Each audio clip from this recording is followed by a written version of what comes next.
Hello everybody and welcome back to Red Eagle Politics. Make sure you like this video down below and subscribe to the channel if you are new.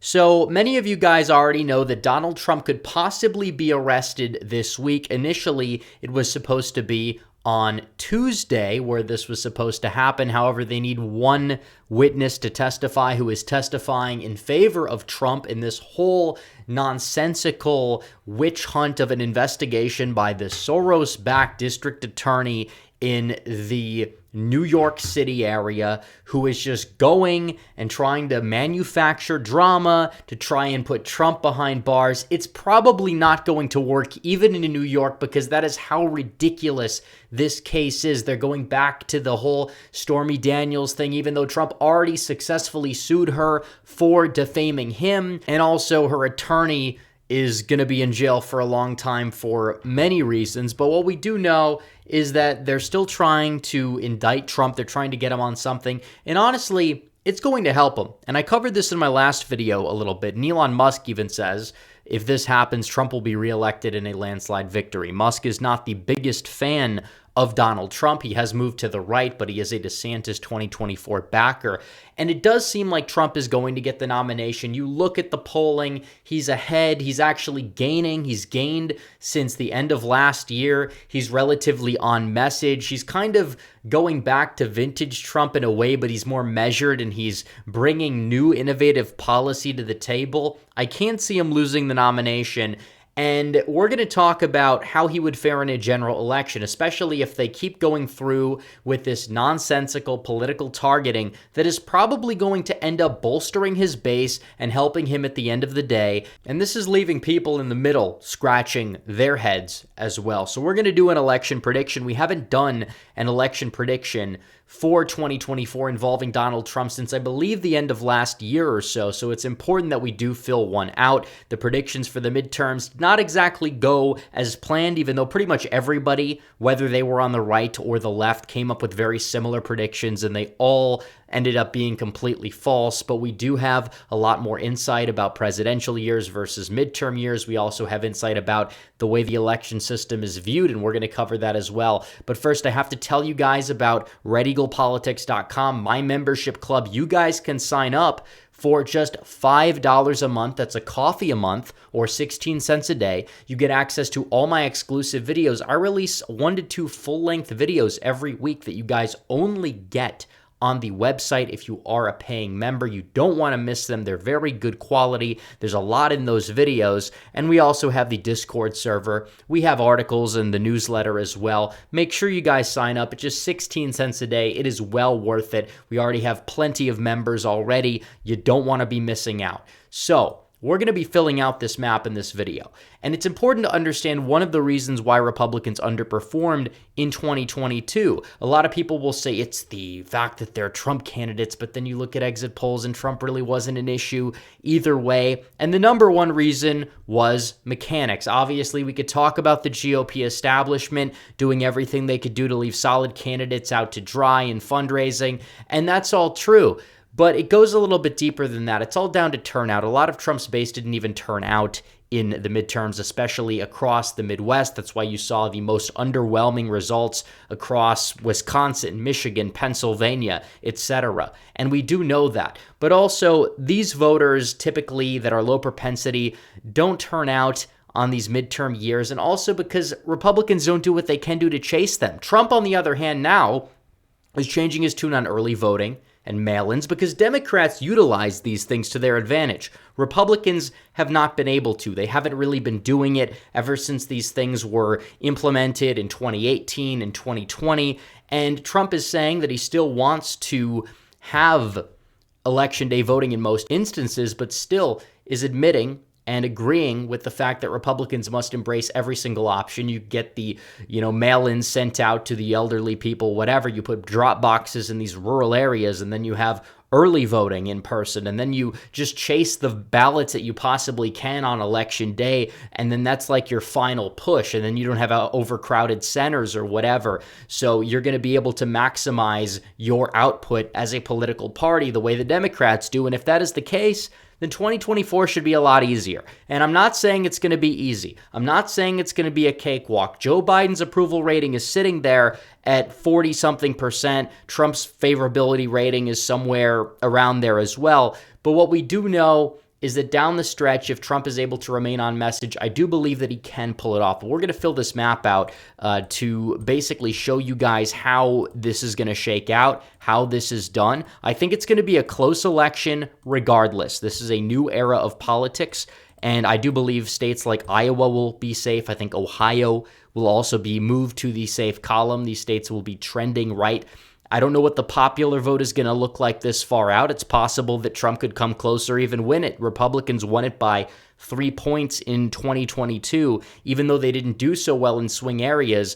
And you could say that a lot of that has to do with the fact that they just didn't do that well in the swing states, but they did extremely well in states like California and New York compared to past Republican performances. And we'll see to what degree that will actually continue. I know it's interesting because you have a lot of New Yorkers that are conservative fleeing to Florida, but then you also see New York becoming a more Republican state as a whole. Obviously, Hochul's not popular. The down ballot effects had some play there, but still, it is possible you could see him do a little bit better here and there across these states, and I don't think that should really be discounted as a prospect. Maine second will also move to safe there.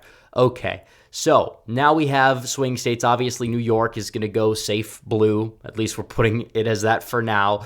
And then we are going to fill out the remainder of these states. Colorado as well will be safe blue. So we'll go to the likely Democrat states. I think Virginia, I could see this one bouncing back a little bit because you have a more competent party in the state of Virginia. Trump is not really that popular in the state. He's not going to make it super competitive.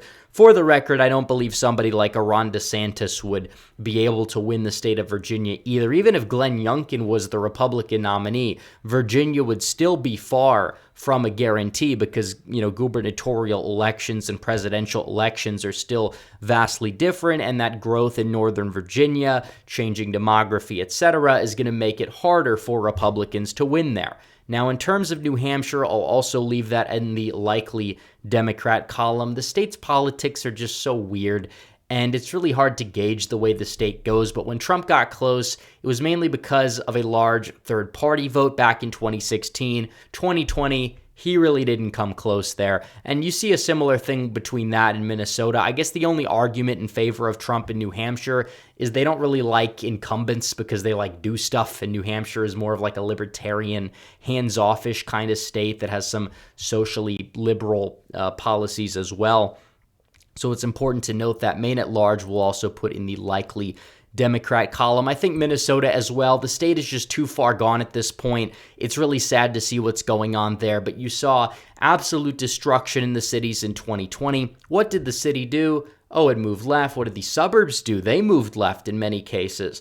And it's possible he could see some more, bounce back in some of these white working class type of suburbs. And that's very true, especially with some of the policy that he's proposing. But still, I personally still think Biden's going to win it by around, 5 or 6 points or so. That's going to put it in the likely Democrat column. But arguably, the state party is no longer the worst in the Midwest, given what's going on with Michigan there and the fact that they've gotten rid of that Republican legislature they've held for so long, and it's now a Democrat trifecta there, and they're going to do everything in their power to keep it that way, even though Trump is a transformational figure and can inspire turnout. So we'll get to Michigan in a little bit. Let's get to the likely Republican states as well. And I think it's important we start off with Florida. You could arguably move that to safe as well. I think 2022 is a more unique phenomenon because it was a midterm year. Republicans did very well with turnout. You saw DeSantis win by 19. You saw Rubio win by 17. I think part of that is because they just vastly outspent their opponents by a ridiculous amount, and down the stretch they were really able to turn out voters well. And I think you'll see a similar thing there. I think Trump is going to go out there and win the state by close to 10 points or so, but still the rift that he has with DeSantis, it'll be interesting to see how that plays out. I think it'll likely be settled long before Election Day. Hopefully it is there, but still, it's going to be interesting to see how it shakes out. I'll also put Alaska as likely Republican. The state's voting system there is weird. They're not really that fond of Trump. For some reason or another, I don't believe they will come close to voting for Biden, but still, just based off of the wonky voting system, I'll give it to Trump by like 8 points or so. I don't think he's at risk of losing it. He'll probably go up and do a rally or so up there, but he's not going to lose it, even if it's going to be closer than it has been in past election cycles. So also Texas, the state of Texas, I'll put that one as likely Republican. The state party is competent there, even if there are some like rhinos in it. There's also some pretty solid people, but either way, they're competent. They do a good job at turning out voters. I see no reason for why Trump is really going to lose the state. He might gain a little bit more downstate. He might lose a little bit here and there in the suburbs. He might turn a little bit of a corner even in a place like the Houston area. But either way, I'd give it to Trump by around 5 points or so. So we'll move over to New Mexico. This one is actually likely Democrat. Forgot to add that in that column. Nebraska's second, arguably as well, given some of the trends you're seeing there. And even though this was redistricted a little bit more Republican, it wasn't really redistricted Republican enough. May have been enough to save Don Bacon, but even in a presidential year like we're about to see, I don't even know if that's going to fully be enough. So without further ado, I think it's important that we go one by one. We fill out the rest of these states here. Starting off with the state of North Carolina, I'll put that one in the lean Republican column. I think he's going to win it by probably around 3 points or so. Biden's not that popular. And in the midterm election cycle, Republicans were outspent there. They still won by 3 to 4 percentage points or so, running a very pro-Trump, the most America First representative in the statewide, and Ted Budd, and he did fairly well. I mean, he didn't do as well compared to expectations. Again, that's part of the mechanics type of thing, and that you will likely see fixed to a certain degree there. But the state of Pennsylvania, I think that when it comes down to this whole indictment thing, what is Trump's strategy in Pennsylvania? It's going to be to run up the margins in Northeastern compared to the way that it was in 2020. Biden saw a surge there. You could say part of that was because he was from that region, although now you can wedge him against those people, say he's abandoned you for the past 4 years. I'm going to bring back the jobs again. We're going to have it the way it was before. Biden's approval in the state is not super high. Republicans didn't do so well in the midterms there, but still presidential years, a little bit different. That low propensity base that stayed home, they'll be out again, more likely than not to a certain degree, especially if Trump's on the ticket. He could take Pennsylvania. That would be a very big prize for him down the stretch. Now, Biden, I think, will get Michigan by a lean margin. Michigan, the trifecta there, the state is kind of, I guess you would say, the Republicans' version of North Carolina for the Democrats. They won it in a favorable year. It was kind of like a fluke, but not really. It's still close, but it's still going to be hard to win because the Dem state party there actually does know what they're doing to a large degree. If Trump has this turnout operation, it's possible that could change. If you see his approval rise up a little bit among independent voters, if he's able to go out there and relay his message effectively against Biden, maybe that will change. I don't know. But as of right now, lean Democrat, it pains me to put that as that, but we're not going to jump the gun here and try to make assumptions the way we did for the midterms as much as we're going to be doing for this presidential year, because as we know, these things can change, and it is possible things can change, but as of right now, lean D. Wisconsin, on the other hand, I'll put in the lean Republican column. Again, some of this may hinge on the incoming statewide Supreme Court election, which I don't expect Republicans to win because they do have the turnout problem, but with Trump on the ballot, given trends, given Biden's unpopularity, given the fact that Trump is embracing early mail-ins, etc., I think Wisconsin is going to go Republican by a couple of points or so there. Now, the state of Georgia, on the other hand, Democrats have been gaining there, and Republicans do have this a decent amount of these statewide offices. I believe they actually have all of them. They have a state legislature that's favorable, a congressional delegation that's favorable, even though the Democrats do hold both Senate seats there. This is a tough one. The suburbs have been changing. They've been changing in terms of demography. You have more black voters moving in. You have more college-educated whites moving left as well. This is going to be a tough nut for Trump to crack, and I don't believe he needs to win Georgia to win the presidency. I think he does know that. I think that it's possible that it's still in play, but as of right now, I think it's still, at the end of the day, going to go in Democrat hands there. So we move out west to Nevada and Arizona. Arizona, that's a tough state right there. It's possible that if Trump is embracing the earlies, the mail-ins, the harvesting there, yeah, I think that the state, if Republicans did that in the midterms, it would have gone a lot more favorably for pretty much every single statewide election there. But still, it's important to note that it's going to be an uphill climb regardless. I think that the Sunbelt area is not as favorable to Trump, given, I guess it depends on the state. North Carolina, Florida, Nevada are a little bit different than Arizona, Georgia, some of the metro areas in Texas. I think Biden, at the end of the day, will have a very razor-thin, narrow edge in Arizona, especially because Republicans have lost a decent amount of ground and power in the state. It's possible Trump could win it, but as of right now, we're going to be a little cautious. We're going to put Arizona in Biden's column. Nevada, on the other hand, Republicans have been gaining. You saw Trump's pick for the gubernatorial race end up winning there. Laxalt fell a little short because of a snowstorm. That was one of the reasons, but it was a large reason, unironically, that we did laugh at beforehand. But if you do have a harvesting operation in place, you're going to win Nevada.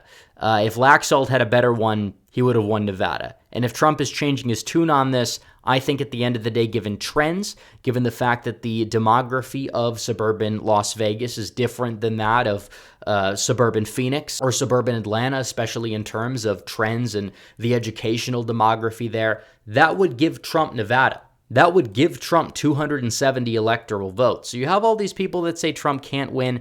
I disagree with that. I think it's an uphill climb regardless, but it's going to be a very close election. And all of the DeSantis people that will be saying Trump is not that electable, DeSantis would do very well. DeSantis might do better in a place like Georgia or Arizona, but Trump can win without those states. Can DeSantis do really that well in these Rust Belt areas among these low propensity voters? I mean, we saw how that turned out with just like some generic Republican candidates for governor. Even if they were backed by Trump, they really didn't have the full support there, and obviously they were outspent, but some of the Senate candidates as well, even if they were endorsed by Trump, it didn't exactly pan out in terms of getting the turnout, and that's why you have somebody like John Fetterman in the Senate. That's why you had a crazy person like Mandela Barnes get within 1% in the state of Wisconsin against an incumbent there. So altogether, what we do know is that DeSantis is an unproven product at the national level, and Trump is somebody who can win if he does things a little bit differently than he did last time. It seems like he's willing to do that, and if that's the case, then I think it's possible. So anyways, guys, thanks for watching this video. Like this video down below, comment down below, subscribe to the channel, hit the bell for notifications so you never miss another video. Follow me on social media. The links are all in the description down below. As always, guys, thanks for watching. Red Eagle, out.